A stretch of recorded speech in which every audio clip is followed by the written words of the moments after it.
So I get a lot of questions about my bike that I do Uber Eats with here in the UK, so I thought why not make a video explaining more about my electric bike. It is an electric bike which I think makes most sense to use while doing Uber Eats, so I'll show you a couple of things about it. The day usually starts with me unplugging my battery, checking if it's fully charged. Obviously, this being a really important aspect of an electric bike. Charge your batteries before going out. Okay, so as you can see, I just got the bike out of the garage. This is a Carrera Crossfire electric men's bike, and obviously to make it Uber Eats proof, I added a pannier rack and a pannier bag to it. This is, someone asked me about it, it's a XL Basil pannier bag, which is really good because it's really thick material and it has some thermal insulating in it as well, so it's perfect for food and perfect for keeping the food warm as well. Not that that's really important because it really takes me only like 5 minutes on average to get to the customer.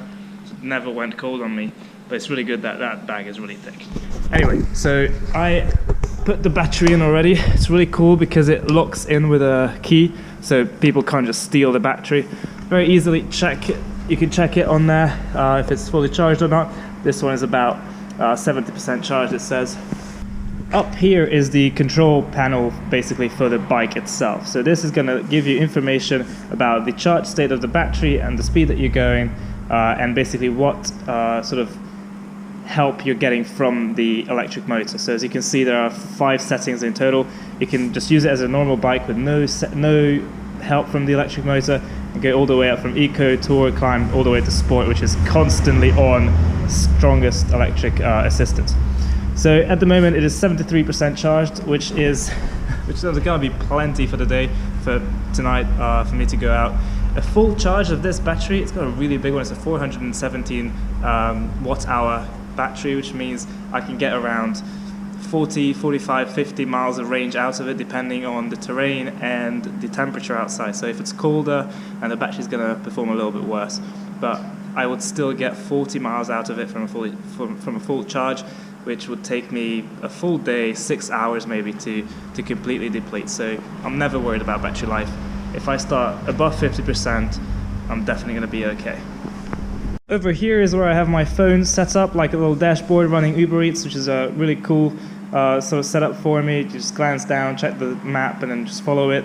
It's really, really nice over there. And on the right side, I have my light, basically, which has a little control panel over there, so I can just turn it on like that. And it even has a little horn, which I find really, really useful.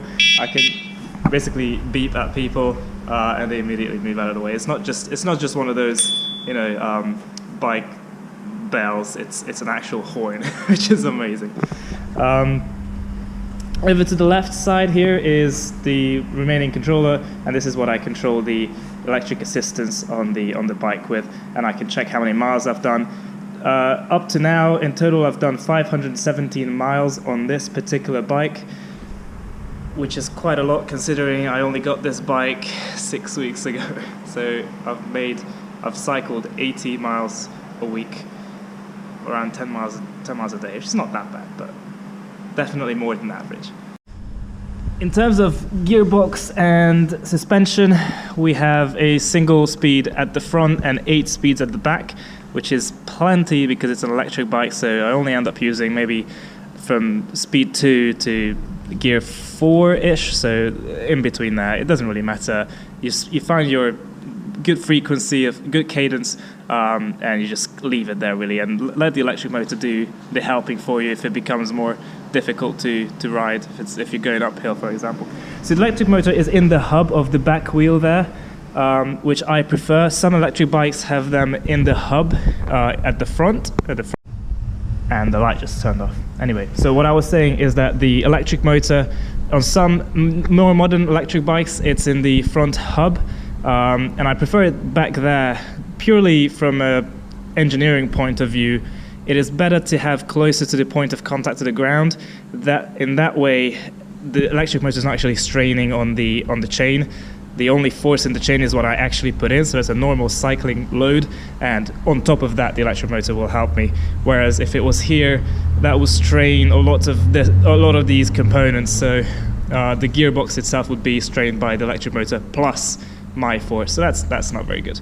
Anyway, so I prefer it there. It's amazing. It's a 250 watt motor, which is strong enough. I never use it to its full potential because I want it to last 50 miles. But 250 watts basically means I can go up the steepest hills, no problem, really, just comfortably cycling. So that is amazing. But I never use it to the full extent. I use it around 40% of that. I use it on eco or tour mode, and that's how I get 50 miles out of it. Electrics aside, the bike itself is a really nice bike. It's very well built. It's got disc brakes at the front and back. It's really well put together. It's a really light construction, apart from it carrying a really heavy battery and a motor. But apart from that, it's a really nice aluminium frame. Very, very good quality. Obviously, I'm making it real ugly there by adding the pannier racks and pannier bag, but yeah, you got to deal with that. And I put some mud guards on it as well. Not that I go out when it's raining. I absolutely do not go out when it's raining. I don't need to. But if it was a little bit wet, I have mud guards on so I don't get completely soaked. What is really important when you are out doing Uber Eats is that you are seen, is that people can see you. Cars, buses, most importantly, that they can see you. Very often you're cycling like a maniac, and then you're passing cars, and then cars pass you, especially buses. When you're passing them, they're massive compared to you, so it's really important that you're seen. So I've got loads of lights and visibility equipment on the bike itself. It's got a really, really strong LED light at the front. There's no way anyone will miss that. I'm not going to put it right in the camera because it's just going to blind the camera completely. And at the back, of course, that's even more important because you're not looking back, so it's important that people can see you from behind. I've got a very similar rechargeable LED light plus a reflector as well. And what's really incredibly amazing about this bike is that the rims are basically this reflective material. I don't know if you can see that, but they're really, really reflective, that rim all over both of the wheels. And that really makes you very visible. Once the car's headlights actually are pointing at them, they're popping, so there's no way you can miss them. Plus, on top of that, all of these lights on, the reflective stuff, I am wearing a yellow, like, high visibility jacket. So that's crucial that you are seen, because you don't want to get into an accident.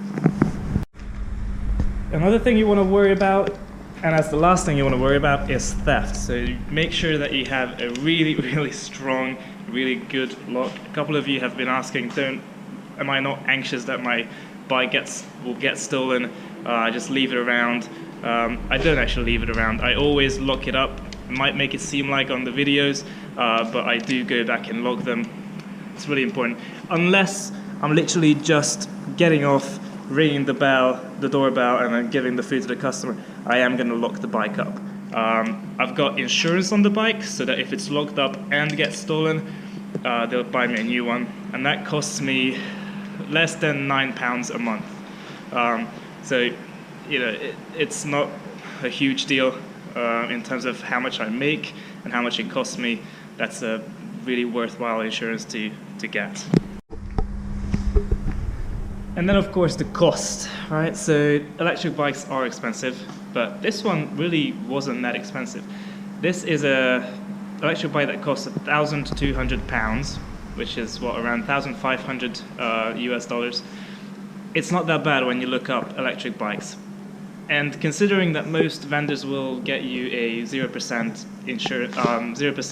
interest-free loan for 12 months with it, you'll pay £100 for a year every month, and you can have this bike and you insure it, so you pay £108, £109 a month, and you've got an insured electric bike that you can make up to, I don't know, £1,000, £2,000 a month with. Certainly if you're doing this full time, you can make four grand a month easily, just where I work. So you can consider that.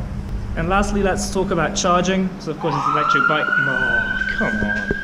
So lastly, let's talk about charging. Of course, this being an electric bike, you need to charge it every time you use it. Well, not every time, but every 40 miles, every 30 miles I need to use it, which for me is every time I use it because I cycle that much. it's not that bad. You carry it up with you to the flat, and it takes about 5 hours to recharge on its charger. Overnight you can just leave it on, it's perfectly fine. So that's pretty much it. I really like this bike.